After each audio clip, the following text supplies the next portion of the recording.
Now, in this talk here, we're going to be talking about what this Lucifer is, okay? About where it actually originates from. And actually, the word Lucifer actually originates pretty much from the Romans, this idea of light bringer, okay? I'm going to use light bringer instead of bearer just to keep it simple. And anyway, there's a song that was sung by the Catholics, but they're singing about Lucifer, but they're trying to make it out like as if it's something good, like it's the light of God. Okay, so we're going to be looking into the facts, okay, to see if this is what's really going on, or whether it's just for a Babylonian god or well, a Babylonian man or whatever it is, okay? We're just going to look into this.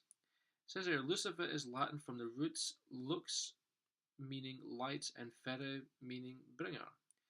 This Lucifer title was mainly given to a pagan Venus star god that was a Roman star god, okay? Lowercase, it can be used for a man, carrying a torch. The Catholic person says Lucifer in Isaiah 14 is about a Babylonian king, but it's not. It's actually incorrect. And also, when they're singing about Lucifer in the Catholic Church, it's really towards a divine being, not a man carrying a torch. Okay, so we need to bring in that factor in. We'll clear it up.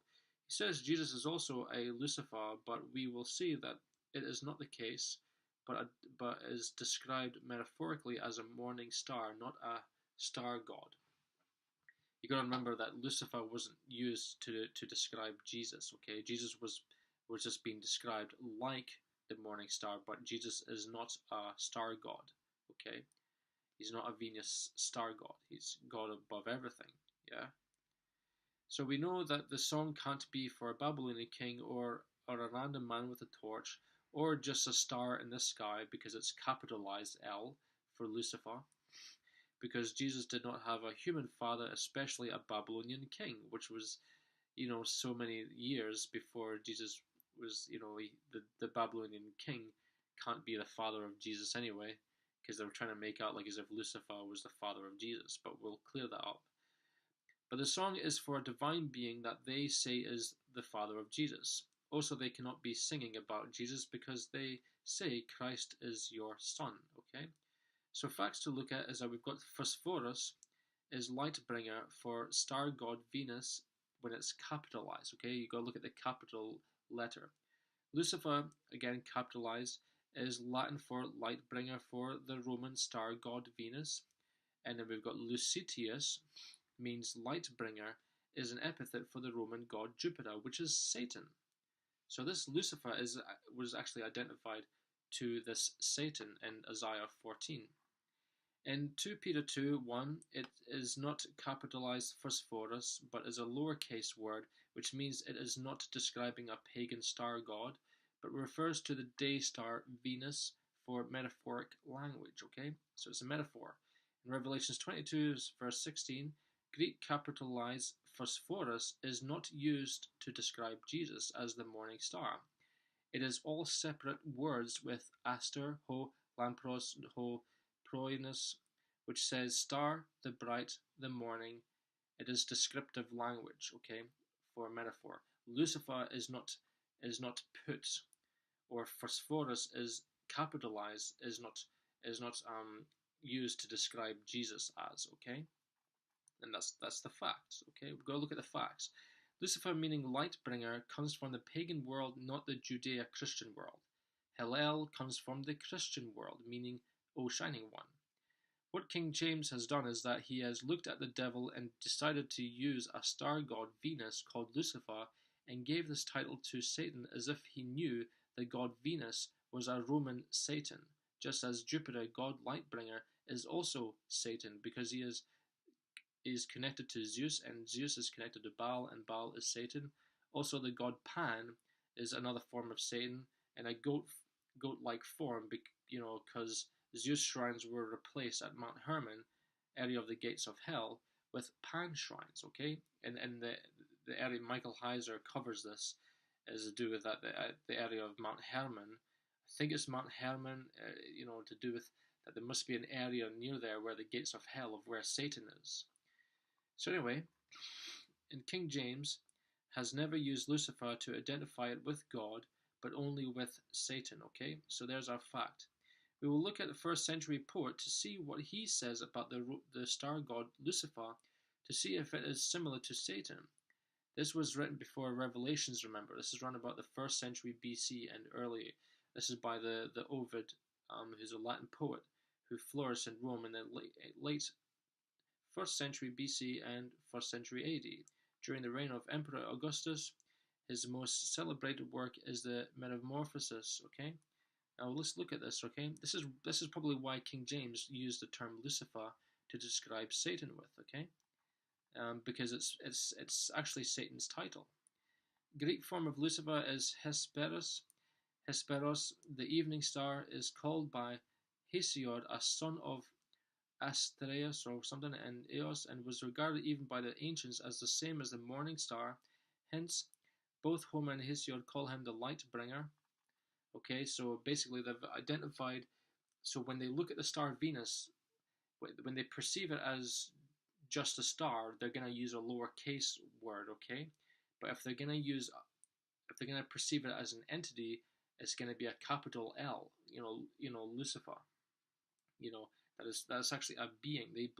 They're actually identifying Satan or Jupiter with this Venus. It's actually the same being. They're just not saying that it is. Now, when we look at in Ovid Metamorphosis 1197, in the morning it says here, this is what he wrote: the Lucifer, which is the morning star, marshaled the starry host to leave the sky.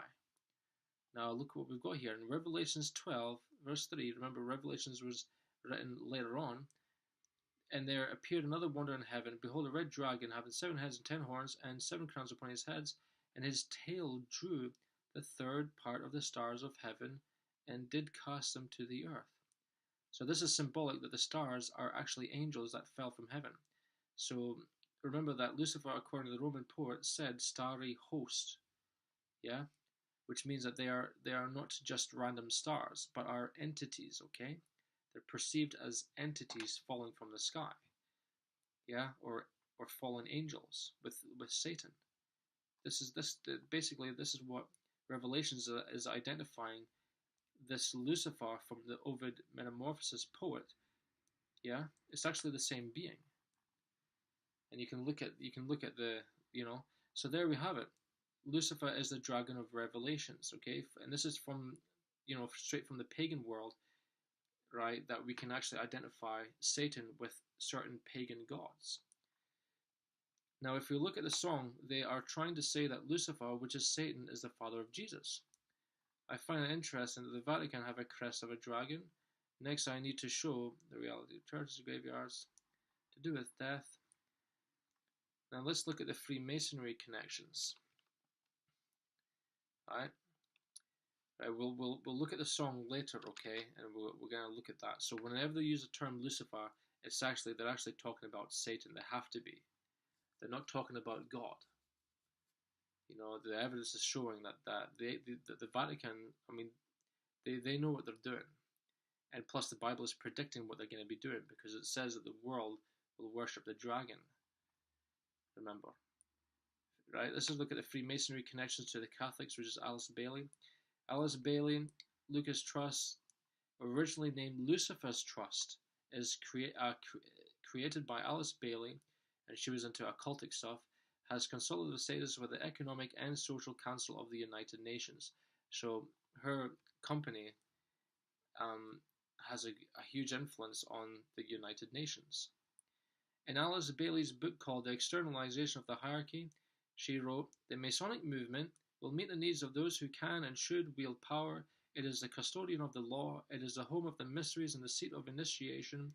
It holds in its symbolism the ritual of deity.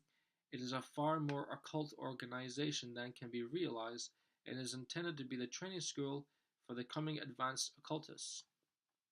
One of the things that will eventuate when the new universal religion," okay, now think of this, universal, "has sway and the nature of esotericism is understood, will be the utilization of the banded esoteric organism the Masonic organism, and the church organism. This will be the Catholic Church as initiating centers, okay, or any kind of, right?